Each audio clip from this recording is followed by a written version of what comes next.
এই বাঁহী আমি সংগীতৰ বাদ্য হিচাপে এই বাঁহীৰ বাদ্যটো আচলতে আপুনি জানে হয় এই বাঁহী বাদ্যটো বজাইছিল স্বয়ং দ্বাৰকাৰ শ্ৰীকৃষ্ণই হয় ইয়া আমি দেৱবাদ্য স্বৰূপে আমি ব্যৱহাৰ কৰা হয় ইয়াক বিভিন্ন ৰাইজে জানে দেখিছে বিহুটো বজাইছে গীতটো বজাইছে সকলোতে বজাইছে হয় কিন্তু এতিয়া এই বাঁহীত মই এটি ভূপেন্দ্ৰ সংগীতৰ কলিহে বজাওঁ হয়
অতি সুন্দৰ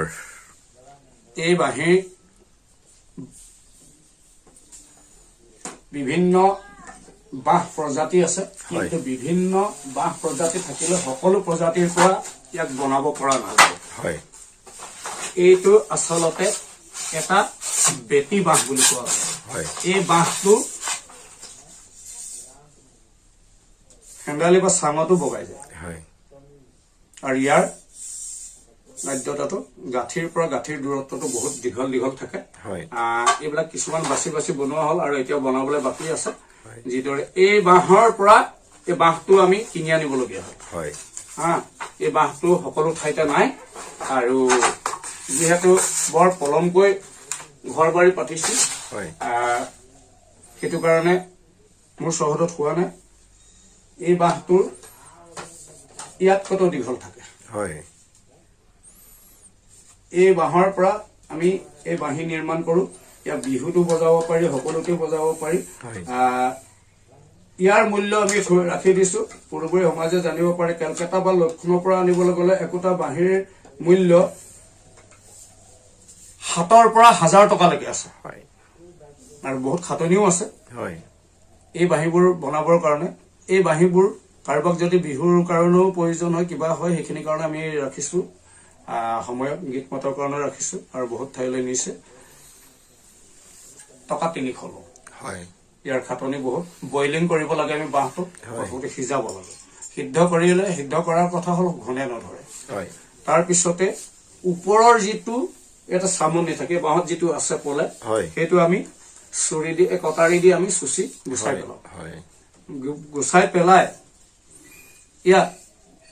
যেনেকৈ তাহানিৰ হেঙুল হাইতালৰ এটা ৰং কৰা হৈছিলে তেনেকৈ এটা আমি ৰং প্ৰস্তুত কৰো এই মিঠাতেলৰ লগত প্ৰস্তুত কৰা হয় তাকো থলুৱাভাৱে আৰু সেইটো যদি আমি ঘঁহি থওঁ চিকচিকীয়া জিলিকা হৈ থাকে আৰু ইয়াক বৰষুণত পৰিলেও পানীটো টানি নলয় আৰু পচি নাযায় সোনকালে আৰু সুমধুৰ হয় বাহিৰে ভিতৰে আপোনাৰ সেই বস্তুটো ঘঁহিব লাগে আৰু আমি তেনেকৈ বনাওঁ আৰু ফুটা কৰিবৰ কাৰণে আমি বিভিন্ন আমি অগ্নিত মানে লোহাৰ প্ৰস্তুত কৰি লৈছো এনেকৈ বনাব লাগিব আৰু এইটো আপোনাৰ লং শৰ্ট কথা আছে দীঘল ছুটি ইয়াৰ আদ্যতাত আমি বনাব লাগে বহুত জোখ মাখৰো কথা আছে এই আমাৰ নিজৰ নিৰ্মাণৰে বাঁহী চিচা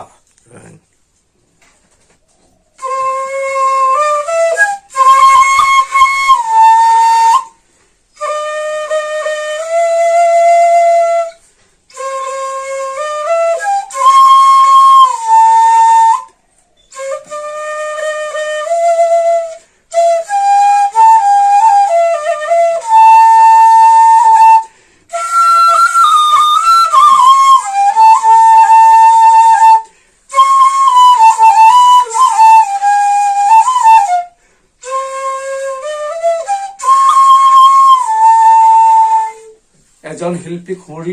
মনলৈ আহিল, জয়ন্ত হাজৰিকাৰ গীত ঔ বিদেশী বন্ধু। এই শ্ৰী চাফত তেওঁৰ গীতটো আছিল, আৰু সেই সংগীতৰ লগত বজাবৰ কাৰণে বুলি এই স্কেলৰ এই চাইজৰ বাঁহীটো আমি নিৰ্মাণ কৰোঁ। এইবিলাক আমাৰ হাতৰ বাদ্য। আৰু ধুতং, জুতং, একতাৰা, আনন্দ লহৰী, এই 4 বাদ্য আপোনাৰ আগত দাঙি ধৰিব নোৱাৰিলো। পঞ্চবাদ্য হ'ল এই লাহৰী গগনা সহ। এই 5টি বাদ্য আপোনাক আজি বা পূৰ্বৰে সমাজত প্ৰদৰ্শিত কৰিব নোৱাৰিলো সংগ্ৰহৰ অভাৱত আৰু সময় নাটনিৰ কাৰণে। যিহেতু কণ কণ মইনা মইনীসকলক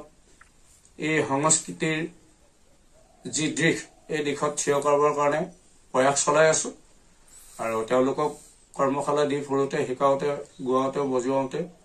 এইখিনি সংগ্ৰহৰ সময় অভাজনে দিব নোৱাৰাৰ কাৰণে আপোনালোকৰ আগত আজি দাঙি ধৰিব নোৱাৰিলো। আৰু ভৱিষ্যতলৈ আপোনালোকে জানিব বিচাৰিলে আমি পুনৰ আপোনালোকৰ আগত সকলোখিনি প্ৰদৰ্শিত কৰিম বুলি কথা ৰাখিলো।